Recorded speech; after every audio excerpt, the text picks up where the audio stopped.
നമസ്കാരം. എല്ലാവർക്കും സ്വാഗതം. ഇന്ന് നമ്മൾ സംസാരിക്കാൻ പോകുന്നത് വളരെ സെൻസിറ്റീവായ പക്ഷേ ഒരുപാട് പേർക്ക് പ്രയോജനപ്പെടുന്ന ഒരു വിഷയത്തെക്കുറിച്ചാണ്. ആദ്യകാല ഗർഭമലസൽ. ഇതിനെക്കുറിച്ച് മനസ്സിലാക്കാനും ഈ ഒരു അവസ്ഥയെ എങ്ങനെ തരണം ചെയ്യാമെന്നതിനെക്കുറിച്ചും നമുക്ക് സംസാരിക്കാം. നമ്മൾ ഈ പറയുന്ന വിവരങ്ങളെല്ലാം ഡോക്ടർ പ്രശാന്ത് MS OBG തയ്യാറാക്കിയ ഒരു ഇൻഫർമേഷൻ ഗൈഡിനെ അടിസ്ഥാനമാക്കിയുള്ളതാണ്. ഒന്നാമതായി നമ്മൾ മനസ്സിലാക്കേണ്ട ഒരു കാര്യമുണ്ട്. ഒരു കുഞ്ഞിന് നഷ്ടപ്പെടുക എന്നത് തികച്ചും വ്യക്തിപരമായ ഒരു അനുഭവമാണ്. അതിൻ്റെ വേദനയും ആഘാതവും ഓരോരുത്തരിലും ഓരോ പോലെയായിരിക്കും. അതുകൊണ്ട് തന്നെ നമുക്ക് ഈ വിഷയത്തെ വളരെ സ്നേഹത്തോടെയും സഹാനുഭൂതിയോടെയും സമീപിക്കാം. നിങ്ങൾക്കറിയാമോ, 5-ൽ 1, അതായത് ഒരു പോസിറ്റീവ് പ്രഗ്നൻസി ടെസ്റ്റ് കിട്ടിയതിനു ശേഷം ഓരോ 5 സ്ത്രീകളിലും ഒരാൾക്ക് ഗർഭമലസൽ സംഭവിക്കുന്നുണ്ട്. അപ്പോൾ നിങ്ങൾ ഇതിലൂടെ കടന്നുപോവുകയാണെങ്കിൽ ഒന്നോർക്കുക, നിങ്ങൾ ഒറ്റയ്ക്കല്ല. ഇത് നമ്മൾ വിചാരിക്കുന്നതിലും സാധാരണയായി സംഭവിക്കുന്ന ഒന്നാണ്. അതുകൊണ്ട് ഈയൊരു വിഷയത്തിലൂടെ നമുക്ക് ഒരുമിച്ച് കടന്നുപോകാം. ശരിക്കും എന്താണ് സംഭവിക്കുന്നത്, നിങ്ങളുടെ മുന്നിലുള്ള ഓപ്ഷനുകൾ എന്തൊക്കെയാണ്, പിന്നെ ഏറ്റവും പ്രധാനമായി ശാരീരികമായും വൈകാരികമായും ഈ ഒരു അവസ്ഥയിൽ നിന്ന് എങ്ങനെ പുറത്തുവരാം, ഇതെല്ലാം നമുക്ക് വിശദമായി ചർച്ച ചെയ്യാം. അപ്പോൾ നമുക്ക് ഏറ്റവും അടിസ്ഥാനപരമായ കാര്യങ്ങളിൽ നിന്ന് തന്നെ തുടങ്ങാം, അല്ലേ? എന്താണ് ഈ ഏർലി മിസ്കാരേജ് അഥവാ ആദ്യകാല ഗർഭമലസൽ? പിന്നെ ഒരുപക്ഷെ എല്ലാവരെയും ഏറ്റവും കൂടുതൽ അലട്ടുന്ന ചോദ്യം, എന്തുകൊണ്ടാണിത് സംഭവിക്കുന്നത്? വളരെ ലളിതമായി പറഞ്ഞാൽ, ഗർഭത്തിന്റെ ആദ്യത്തെ 3 മാസത്തിനുള്ളിൽ, അതായത് ആദ്യത്തെ ട്രൈമസ്റ്ററിൽ ഒരു കുഞ്ഞിനെ നഷ്ടപ്പെടുന്നതിനെയാണ് നമ്മൾ ആദ്യകാല ഗർഭമലസൽ എന്ന് പറയുന്നത്. പലപ്പോഴും ബ്ലീഡിങ്ങോടുകൂടിയാണ് ഇത് തുടങ്ങുന്നത്. പക്ഷേ ചില സമയങ്ങളിൽ ഒരു ലക്ഷണവും പുറമേക്ക് കാണണമെന്നില്ല. സ്കാൻ ചെയ്യുമ്പോഴായിരിക്കും ചിലപ്പോൾ ഇത് അറിയുന്നതുപോലും. അപ്പോൾ നേരത്തെ ചോദിച്ച ആ വലിയ ചോദ്യം, എന്തുകൊണ്ട്? ഇതിന്റെ ഏറ്റവും പ്രധാനപ്പെട്ട കാരണം എന്താണെന്ന് വച്ചാൽ, ഭൂരിഭാഗം കേസുകളിലും കുഞ്ഞിന്റെ ക്രോമസോമുകളിലെ എന്തെങ്കിലും പ്രശ്നങ്ങൾ കൊണ്ടാണ് ഇത് സംഭവിക്കുന്നത്. അതായത് ഇത് തികച്ചും സ്വാഭാവികമായി സംഭവിക്കുന്ന ഒരു കാര്യമാണ്. ഇതാരുടെയും, പ്രത്യേകിച്ച് അമ്മയുടെ ഒരു തെറ്റുകൊണ്ടല്ല സംഭവിക്കുന്നത് എന്ന് മനസ്സിലാക്കേണ്ടത് വളരെ പ്രധാനമാണ്. ഇങ്ങനെയൊരു അവസ്ഥയിലൂടെ കടന്നുപോകുമ്പോൾ പലരും സ്വയം കുറ്റപ്പെടുത്തുന്നത് കാണാറുണ്ട്. ഞാൻ ടെൻഷൻ അടിച്ചതുകൊണ്ടാണോ, ഗർഭകാലത്ത് സെക്സിലേർപ്പെട്ടതുകൊണ്ടാണോ, ഇങ്ങനെയുള്ള ചിന്തകൾ വരാം. എന്നാൽ ഒരു കാര്യം വ്യക്തമായി മനസ്സിലാക്കുക, സ്ട്രെസ് കൊണ്ടോ സെക്സ് കൊണ്ടോ മിസ്കാനേജ് സംഭവിക്കുമെന്നതിന് യാതൊരുവിധ ശാസ്ത്രീയ തെളിവുകളുമില്ല. അതുകൊണ്ട് അത്തരം കുറ്റബോധങ്ങൾ പൂർണ്ണമായും ഒഴിവാക്കണം. എന്നാൽ ഇതിന്റെ സാധ്യത അല്പം കൂട്ടുന്ന ചില ഘടകങ്ങളുണ്ട്. അതിലൊന്ന് പ്രായമാണ്. ഉദാഹരണത്തിന് 30 വയസ്സുള്ള ഒരാൾക്ക് മിസ്കാരേജ് സംഭവിക്കാനുള്ള സാധ്യത 5-1 40 വയസ്സ് കഴിയുമ്പോൾ അത് 2-1 വർദ്ധിക്കുന്നു.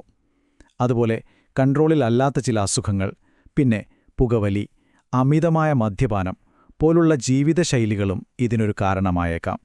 ശരി, ഇനി നമുക്ക് അടുത്ത ഭാഗത്തേക്ക് പോകാം. എങ്ങനെയാണ് ഒരു മിസ്കാരേജ് സംഭവിച്ചു എന്ന് ഡോക്ടർമാർ ഉറപ്പിക്കുന്നത്, അതായത് ഇതിന്റെ രോഗനിർണയം എങ്ങനെയാണ് നടക്കുന്നതെന്ന് നോക്കാം. സാധാരണഗതിയിൽ ബ്ലീഡിങ്ങോ വയറുവേദനയൊക്കെ വരുമ്പോഴാണ് ഡോക്ടറെ കാണാൻ പോകുന്നത്. അപ്പോൾ ആദ്യത്തെ പ്രധാനപ്പെട്ട സ്റ്റെപ്പ് ഒരു അൾട്രാസൗണ്ട് സ്കാൻ ചെയ്യുക എന്നതാണ്. കുഞ്ഞിന്റെ വളർച്ചയും ഹൃദയമിടിപ്പുമൊക്കെ ഇതിലൂടെ അറിയാൻ പറ്റും. ചില സാഹചര്യങ്ങളിൽ പ്രഗ്നൻസി ഹോർമോണിന്റെ അളവറിയാനായി ബ്ലഡ് ടെസ്റ്റുകളും ചെയ്യാറുണ്ട്. ഈ അൾട്രാസൗണ്ട് സ്കാൻ 2 തരത്തിലുണ്ട്. ഒന്ന് സാധാരണ വയറിന്റെ മുകളിലൂടെ ചെയ്യുന്ന ട്രാൻസ് അബ്ഡോമിനൽ സ്കാൻ. പിന്നെ കുറച്ചുകൂടി വ്യക്തമായ ചിത്രം കിട്ടാൻ വേണ്ടി യോനിയിലൂടെ ചെയ്യുന്ന ട്രാൻസ് വജൈനൽ സ്കാനും. ഒരു കാര്യം ഉറപ്പിച്ചു പറയാം, ഈ 2 തരം സ്കാനുകളും ഒരു തരത്തിലും മിസ്കാരേജിന് കാരണമാവുകയോ അതിന്റെ സാധ്യത കൂട്ടുകയോ ചെയ്യുന്നില്ല. അത് തികച്ചും സുരക്ഷിതമാണ്.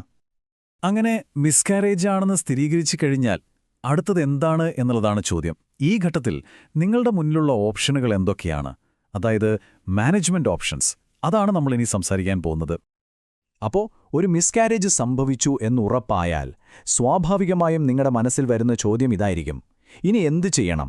എന്റെ മുന്നിലുള്ള വഴികൾ എന്തൊക്കെയാണ്? പ്രധാനമായും 3 വഴികളാണ് നിങ്ങളുടെ മുന്നിലുള്ളത്.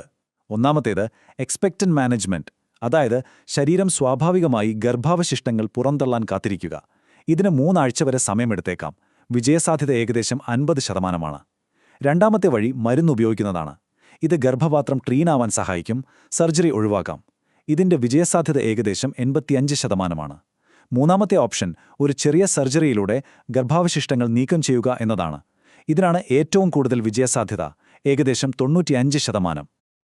അപ്പോൾ ഈ പറഞ്ഞ ഏത് വഴി തിരഞ്ഞെടുത്താലും അതിനുശേഷമുള്ള റിക്കവറി അഥവാ അതിജീവനം വളരെ പ്രധാനപ്പെട്ട ഒന്നാണ്. ഈ റിക്കവറിക്ക് ശാരീരികമായ ഒരു വശമുണ്ട്, അതുപോലെ തന്നെ വളരെ പ്രധാനപ്പെട്ട വൈകാരികമായ ഒരു വശവുമുണ്ട്.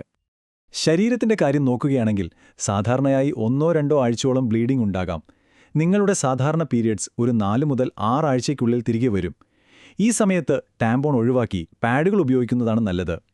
ഇനി വൈകാരികമായ കാര്യത്തിലേക്ക് വന്നാൽ ഈ നഷ്ടത്തിന്റെ ദുഃഖം ഓരോരുത്തരിലും വ്യത്യസ്തമായിരിക്കും. ഇത് നിങ്ങളെ മാത്രമല്ല നിങ്ങളുടെ പങ്കാളിയെയും ബാധിക്കും. നിങ്ങൾക്ക് ഒറ്റയ്ക്ക് ഇത് താങ്ങാൻ പറ്റുന്നില്ല എന്ന് തോന്നുന്നുണ്ടെങ്കിൽ തീർച്ചയായും ഒരു ഡോക്ടറുമായി സംസാരിക്കണം. ഇനി നമ്മുടെ സാധാരണ ജീവിതത്തിലേക്ക് തിരികെ വരുന്നതിനെക്കുറിച്ച് ചില പ്രായോഗികമായ കാര്യങ്ങൾ നോക്കാം. എപ്പോൾ ജോലിക്ക് തിരികെ പോകാമെന്നത് പൂർണ്ണമായും നിങ്ങളുടെ ശാരീരികവും മാനസികവുമായ അവസ്ഥയെ ആശ്രയിച്ചിരിക്കും. ബ്ലീഡിംഗ് ഒക്കെ കുറഞ്ഞ് നിങ്ങൾക്കും പങ്കാളിക്കും ശരിയാണെന്ന് തോന്നുമ്പോൾ ലൈംഗിക ബന്ധത്തിൽ ഏർപ്പെടാം. പിന്നെ വളരെ പ്രധാനപ്പെട്ട ഒരു കാര്യം, അടുത്ത പീരിയഡ്സ് വരുന്നതിന് മുൻപ് തന്നെ ഓവുലേഷൻ നടക്കാം. അതുകൊണ്ട് ഉടനെ ഗർഭിണിയാകാൻ ആഗ്രഹിക്കുന്നില്ലെങ്കിൽ തീർച്ചയായും ഗർഭനിരോധന മാർഗങ്ങൾ ഉപയോഗിക്കണം. ശരി, ഈ അനുഭവത്തിലൂടെ കടന്നുപോയി അതിൽ നിന്ന് റിക്കവറായി. ഇനി നമുക്ക് മുന്നോട്ട് നോക്കാം. ഭാവിയെക്കുറിച്ച് സംസാരിക്കാം, കാരണം അവിടെ ഒരുപാട് പ്രതീക്ഷകളുണ്ട്. ഒരുപക്ഷെ നിങ്ങളുടെ എല്ലാം മനസ്സിൽ വരുന്ന ഏറ്റവും വലിയൊരു പേടിയും സംശയവും ഇതായിരിക്കും: എനിക്കിത് വീണ്ടും സംഭവിക്കുമോ? അടുത്ത പ്രഗ്നൻസിക്കും മിസ്കാരേജ് ഉണ്ടാകാൻ സാധ്യത കൂടുതലാണോ? ഇവിടെയാണ് ഏറ്റവും ആശ്വാസം നൽകുന്ന ഒരു വാർത്തയുള്ളത്. ഭൂരിഭാഗം മിസ്കാരേജുകളും ഒരു തവണ മാത്രം സംഭവിക്കുന്ന ഒന്നാണ്. അതായത് 1-2 തവണ മിസ്കാരേജ് സംഭവിച്ചു എന്നതുകൊണ്ട് മാത്രം അടുത്ത തവണയും അങ്ങനെ സംഭവിക്കാനുള്ള സാധ്യത കൂടുന്നില്ല. ഈ ഒരു യാത്രയിൽ നിങ്ങളുടെ ട്രീറ്റ്മെന്റിലും തീരുമാനങ്ങൾ എടുക്കുന്നതിലുമൊക്കെ നിങ്ങൾക്ക് എങ്ങനെ സജീവമായ പങ്കാളിയാകാം? നിങ്ങളുടെ കയ്യിൽ തന്നെ കൺട്രോൾ എടുക്കാൻ സഹായിക്കുന്ന ചില വഴികളുണ്ട്. അതിനേറ്റവും നല്ലൊരു വഴിയാണ് നിങ്ങളുടെ ഡോക്ടറോട് ഈ 3 പ്രധാനപ്പെട്ട ചോദ്യങ്ങൾ ചോദിക്കുക എന്നത്. 1. എന്റെ മുന്നിലുള്ള ഓപ്ഷനുകൾ എന്തൊക്കെയാണ്? 2. ഓരോ ഓപ്ഷന്റെയും ഗുണങ്ങളും ദോഷങ്ങളും എന്തൊക്കെയാണ്, പ്രത്യേകിച്ച് എന്റെ സാഹചര്യത്തിൽ? 3.